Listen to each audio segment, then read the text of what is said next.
El debate de la economía, con Jordi Benítez.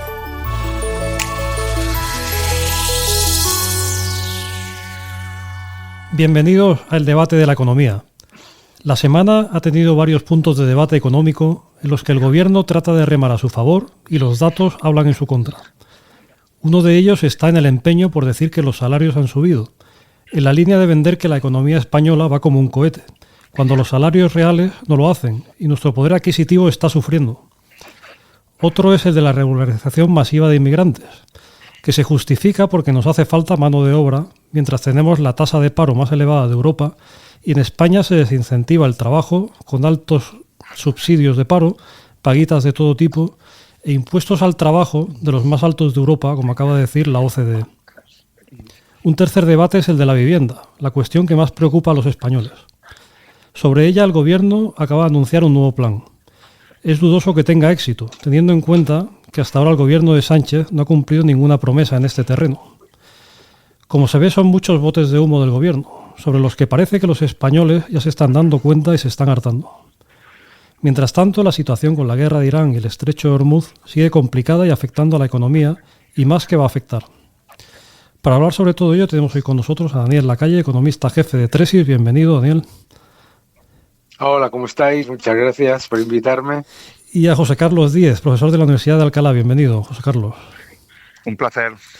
Oye, pues si os parece, bueno, hay una fecha de actualidad en referencia a los salarios, ¿no? Y es que hace unos días hubo un debate en televisión en el que se atacó a una persona que decía que estábamos cobrando menos en términos reales que cuando llegó Sánchez, ¿no? Daniel, empezamos por ti. ¿Cómo ves la situación de nuestro poder adquisitivo y cómo ves que ha evolucionado estos años? Bueno, yo creo que no es debatible que los salarios reales se han quedado muy por debajo del aumento de la inflación y sobre todo del aumento de la inflación de vivienda y la inflación de alimentos. Porque claro, la inflación cuando estamos hablando, pues hablamos del IPC, que ha subido un 24,8% en este periodo y los salarios no han subido esa cantidad ni de lejos, y ya no quiero hablar del tema de la vivienda. Pero yo creo que es importante ver los datos que muestra el propio Eurostat. Eurostat ha reflejado en el último dato publicado, que es el del año 2025, que la renta per cápita de España, ajustada por poder adquisitivo, no ha convergido con una media de la Unión Europea que encima no va bien. Eso yo creo que es un tema importante. El otro tema importante es que los salarios reales no solamente no han subido, sino que es que los salarios reales netos, después de impuestos, han caído. Por lo tanto, el ataque que se le hizo a ese chico en La Sexta Explica, pues es una aberración. Es una aberración y además absolutamente coordinado para intentar tapar algo que por otro lado está en todos lados. Lo acaba de publicar la OCDE, ha salido en Tax and Wages, ha salido Eurostat, etcétera. José Carlos, ¿cómo ves esta evolución nuestra del poder adquisitivo y qué crees que habría que hacer para que mejorara?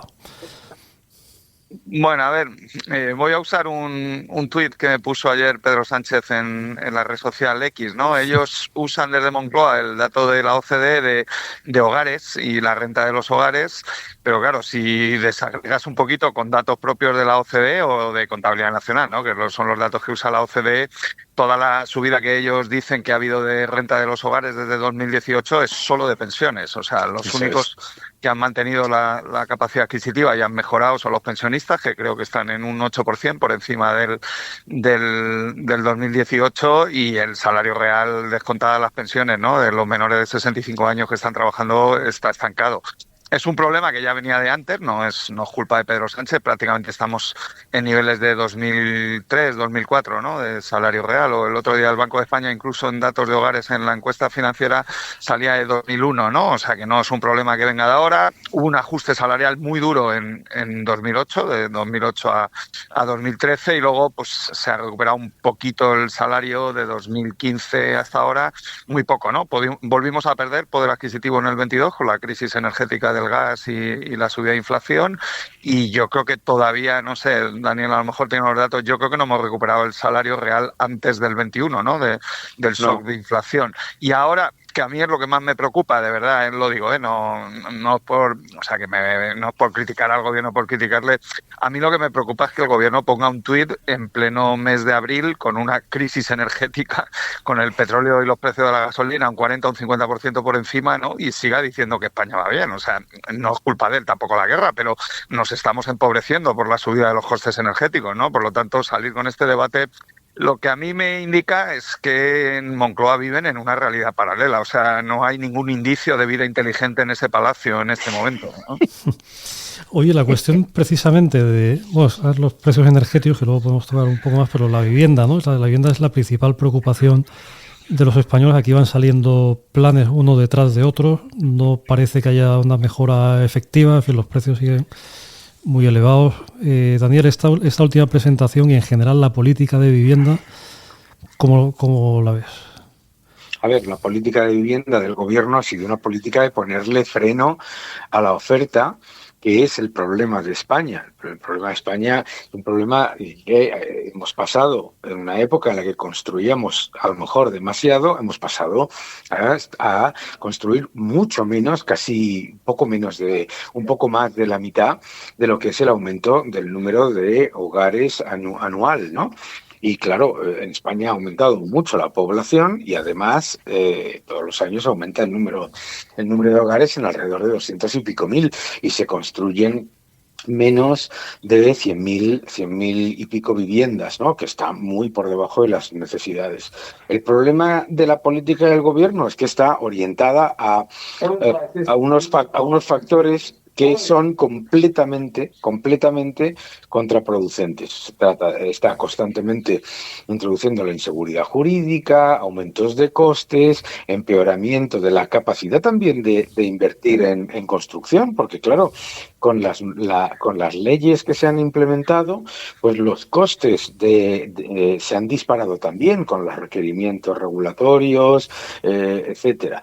Y la verdad, bueno, pues el problema solamente va a empeorar. Yo lo llevo diciendo mucho tiempo, José Carlos también, que el problema va a empeorar de manera dramática porque ahora mismo todavía tenemos cierto, digamos, colchón, pero en los próximos años en los que va a entrar mucha más gente en el país y además vamos a tener mucha más carestía en cuanto a acceso a la vivienda, pues va a ser mucho peor. La introducción de la inseguridad jurídica, el ataque constante a los propietarios y el ataque constante a los inversores, pues claramente eso es un problema. José Carlos, la cuestión de la vivienda, bueno, hace unos días hablaba precisamente Juan Ramón Rayo, también en un vídeo que hacía, hablaba de algunas señales positivas en el acuerdo que ha habido entre PP y Vox en Extremadura, en referencia a pues, liberalización de suelo y bajada de impuestos, para esta cuestión de la vivienda, ¿no? Pero bueno, parece que son pasos muy tímidos, ¿no? ¿Cómo ves que habría que hacer ahí en ese terreno? Bueno, yo ya he dejado de creer en ninguno, Jordi. A ver, no porque no quiera creer, es que yo ya cada día estoy más empírico y más pragmático, ¿no? La vivienda y las competencias están delegadas en comunidades autónomas y ayuntamientos, y hay comunidades autónomas y ayuntamientos del Partido Popular que llevan 40 años gestionando esto. En Castilla y León estuvo Vox y no cambiaron nada, o sea que no creo que sea, ¿no? O sea, aquí focalizar el problema con Pedro Sánchez es un error, ¿no? Él sobreactúa, ¿no? Con toda su política de vivienda, que es inexistente. O sea, el gobierno central no puede hacer política de vivienda porque no tiene competencias. O sea, simplemente, como dice Dani, yo creo que lo que sí pueden hacer es regular cosas que luego condicionan la política de vivienda de las comunidades autónomas y ayuntamientos, ¿no? Y toda la regulación que han hecho, influida por Podemos y por Yolanda Díaz y Sumar, o como se llame ahora el Partido Comunista, ¿no? El nombre que le pongan, ha sido perjudicial, ¿no? Yo creo que lo más perjudicial ha sido reventar el mercado del alquiler, que ya tenía un problema de escasez de oferta, con todo el tema esto de la definición de vulnerabilidad, ¿no? Al final, el otro día leí una noticia que la hermana de la reina Leticia y su pareja o su marido, no sé lo que son, se han declarado vulnerables en una casa en La Moraleja que pagaban 5.000 pavos de alquiler. Entonces, claro, o sea, ya es que no sé qué más quieren, o sea, no sé qué quieren, o sea, está claro que los economistas siempre estamos en contra de la fijación de precios y de todo este tipo de intervenciones, ¿no? Entonces, yo creo que hay un problema de mercado de vivienda privado de escasez de oferta, como ha dicho Dani, donde el Estado tiene que intervenir, porque el mayor problema es la burocracia y el desarrollo principalmente de suelos, ¿no? Toda la parte de suelo, luego la construcción siempre es más fácil, y esa parte depende de ayuntamientos y comunidades autónomas, y ahí están todos, está Vox también, está Podemos, ha estado Ada Colau, ha estado Manuela Carmena, o sea, que aquí, como dijo Jesucristo, el que esté libre de pecado que tire la primera piedra, ¿no? Eso es. Y luego hay un problema gravísimo de vivienda pública, que es donde hay que centrar el foco de la vulnerabilidad. Tú no le puedes pedir al mercado que resuelva un problema de pobreza extrema y de vulnerabilidad, ¿no? Si el Estado considera que eso es un bien preferente y que el mercado no dota la oferta suficiente a un precio accesible suficiente, pues está justificada la intervención del Estado, pero está justificada directamente. No puedes culpar al sector privado de un problema que sabemos en economía y en teoría económica y en hacienda pública que eso no se resuelve en el mercado privado. Y ahí yo creo, viendo cómo está el problema y no la dejadez que lleva el Estado en promoción de vivienda pública, yo creo que debemos llevar un retraso, no sé, de unas 200 o 300.000 viviendas. Yo también entraría con la intervención privada, ¿no? Ha habido una oportunidad con los grandes fondos comprando vivienda para alquiler y, como dice Dani, se la han cargado con inseguridad jurídica, ¿no? Entonces, no solo es que no hagan las viviendas ellos con las empresas públicas de vivienda, es que tampoco hacen nada o ponen todas las puelas para los palos para que el sector privado no lo desarrolle, ¿no? Se pueden hacer viviendas a precios asequibles con inversión privada, cediendo el suelo y en una concesión, ¿no? Y bien regulado, pero hay que hacerlo donde dé rentabilidad capital y seguridad jurídica, si no, no va a salir. Y luego, si me permites, yo, sinceramente, o sea, estoy muy preocupado con el anuncio que ha hecho el gobierno. Bueno, es que son tantos ya. Este gobierno lleva sin aprobar unos presupuestos toda la legislatura, desde junio del 23. Están ninguneando completamente al Parlamento. Para mí, el anuncio del plan de vivienda, sinceramente, no soy un experto ni me gustaría que me lo aclarasen gente del sector jurídico. A mí me parece una prevaricación. O sea, tú no puedes anunciar 7.000 millones de euros de inversión con dinero de la Administración Central cuando no hay presupuestos aprobados en el Parlamento. Entonces, si el gobierno está prevaricando, en mi opinión, ¿no? ¿Por qué la Fiscalía no interviene? ¿Por qué no interviene la Intervención General del Estado? ¿Por qué nadie denuncia ante un juzgado a un gobierno prevaricador, ¿no? O sea, ¿cómo puedes anunciar 7.000 millones de euros sin llevar 3 años sin presupuesto? O sea, es que es una ilegalidad de facto, ¿no? O sea, es un fraude de ley, ¿no? Sí, totalmente. Eso es una cosa que esa es una de las cosas que a mí más me enervan, porque que todo el mundo se queja, es que este gobierno está haciendo anuncios de miles y miles de millones todas las semanas sin espacio presupuestario, y como bien dice José Carlos, pues ya, pues que denúncienlo, es que esto no es una cosa que deba simplemente convertirse en un titular que ponga el debate. No, hay que tomar medidas, claro. Otra cuestión de actualidad de estos días es la regularización masiva de inmigrantes, ¿no? Aquí hay un debate siempre pues muy de fondo. Todos conocemos inmigrantes que estaban trabajando en negro, entonces puedes decir, bueno, que se regularice esa posición, pues podría ser positivo. Bueno, ¿no? Pues un trabajo del que hay demanda, efectivamente, porque esa persona está trabajando, ¿no? Y no estaba regularizada, pues que se regularice, ¿no? Pero claro, luego está todo el sistema de trabajo español, ¿no? Pues los subsidios elevados, en fin, pues desincentivos al trabajo, como los impuestos, que acaba de decir la OCDE, ¿no? Llamando la atención de nuevo sobre España, ¿no? Si quieres, vamos contigo ahora, José Carlos. ¿Qué te parece esta regularización masiva? ¿Tiene sentido económico para España? En fin, ¿se tiene que hacer? ¿Cómo lo estás viendo? Hombre, a ver, pues después de mi última intervención, yo que todo esté regularizado y legal, mejor, ¿no? El problema, yo creo, por la primera intervención que hemos hecho, hablando de salarios, si tú miras el modelo de crecimiento español, no funciona en los últimos 25 años, ¿no? Y yo creo que una de las causas por la que no funciona es por la entrada masiva de inmigración, ¿no? Desde el año 2000, pues hemos pasado de 2 millones de inmigrantes en España sumando los hijos de inmigrantes, o de un inmigrante al menos, estamos en 11,5 millones de personas, ¿no? O sea, estás hablando de 9 millones y medio de personas que han venido a este país en 25 años. Eso por supuesto te baja el salario medio y la renta media por habitante, ¿no? Te abre la desigualdad, somos el tercer país con más brecha de desigualdad de Europa, porque entran la mayoría en el segmento de salarios bajos, donde los españoles o los nativos no quieren trabajar, ¿no? Y en sectores donde los salarios se hunden o han caído desde el año 2000.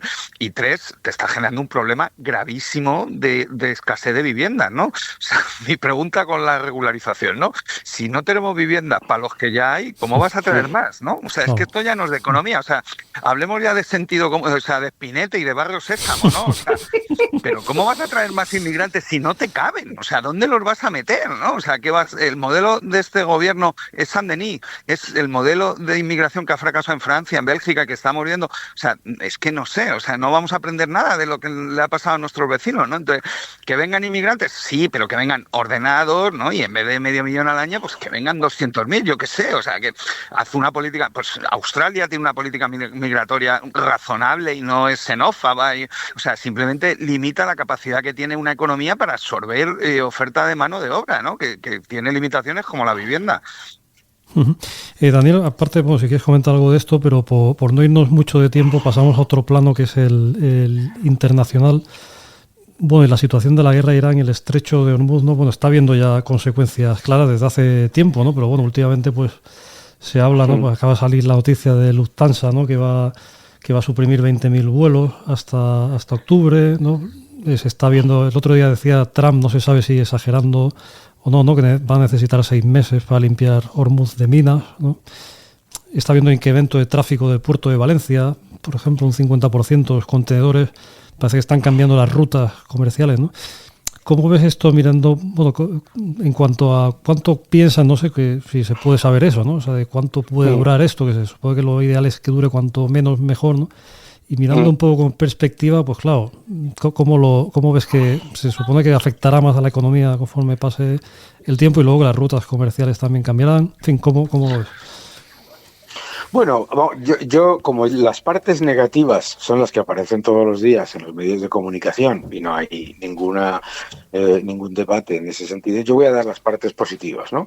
Cada día que pasa de la guerra, el estrecho de Hormuz importa un 15% menos en cuanto a los riesgos para el comercio global. O sea, el 85% de la actividad que pasaba por el estrecho de Hormuz está mitigada o reorientada por otras rutas. Eso supondrá un mayor coste, pues probablemente, claro, obviamente es mucho más caro importar petróleo de Estados Unidos que traerlo de Dubái o de Ras Lanuf. Pero lo importante aquí es entender que el efecto, como en el año 2022, es muy probable que sea muy parecido. Es decir, acuérdate que en el año 2022 empieza la guerra de Ucrania y todo el mundo empieza a hacer expectativas y, proyecciones utilizando la subida del precio del petróleo, la subida del precio del gas, etcétera, etcétera, y proyectándola a 12 meses. El año 2022, y la guerra de Ucrania sigue hoy, el año 2022 terminó con el precio del petróleo, del gas, del carbón, de los cereales, etcétera, etcétera, por debajo de donde estaba cuando empezó. Y yo creo que va a ser muy parecido. Ahora mismo, pues es un problema de precio, no de suministro, ¿eh? Estados Unidos está exportando 7,2 millones de barriles al día de productos petrolíferos, es el mayor exportador de etano, el mayor exportador de fertilizantes, el mayor exportador de petróleo y de gas natural licuado. Y por lo tanto eso también está mitigando mucho el efecto. Entonces, digamos que yo creo que va a haber un efecto en V invertida, parecido, aunque es verdad que para la Unión Europea le pilla en un momento en el que no se preparó, cuando la guerra de Ucrania, no se preparó para lo que estaba pasando. Como pasó lo que he dicho yo, pues se puso la medalla inexistente de que había ido todo muy bien y no se preparó, y ahora tenemos que recomprar gas natural para inyección, aproximadamente el 80% de la inyección necesaria para el invierno, y lo vamos a comprar obviamente a un precio 5 veces mayor. Muy bien. Bueno, pues José Carlos, si quieres añadir algo sobre esto, si ya contigo cerramos. No, solo un poco la visión que da Dani es lo que estamos viendo en los mercados financieros, ¿no? Ha habido un impacto no tan dramático, pero bueno, y que la guerra de Ucrania fue peor en el gas, pero ha subido el gas y el petróleo por la escasez de oferta, ¿no? Que es lógico, pero sin embargo las bolsas están en máximo, ¿no? No estamos viendo una subida de prima de riesgo corporativas importantes, los bonos de largo plazo de deuda pública no han subido de expectativas de inflación significativamente. Entonces, yo creo que el mercado está esperando eso, ¿no? Puede haber una guerra crónica entre Israel y Irán, porque hay un problema en la zona y Irán financia a los grupos terroristas que atentan en Israel, o sea que eso es un problema histórico. Y luego es cuánto dura la participación de Trump y de Estados Unidos en esa guerra. Yo creo que eso no tiene sentido. Trump prometió bajar la inflación y ha subido el precio del galón de gasolina a $5. Entonces, si tiene unas elecciones en noviembre, supongo que los mercados están esperando eso. ¿Puede haber un accidente? Pues siempre, ¿no? Siempre puede haber cosas. Pero yo creo que el escenario en términos de impacto económico está siendo más limitado que la guerra de Ucrania en clave europea, en mi opinión, ¿no? Sí, claramente. Muy bien, bueno, pues con esto tenemos que llegar al final. Muchas gracias a Daniel Lacalle, José Carlos Díez y a ustedes por seguirnos y les esperamos en una próxima edición del Debate de la Economía.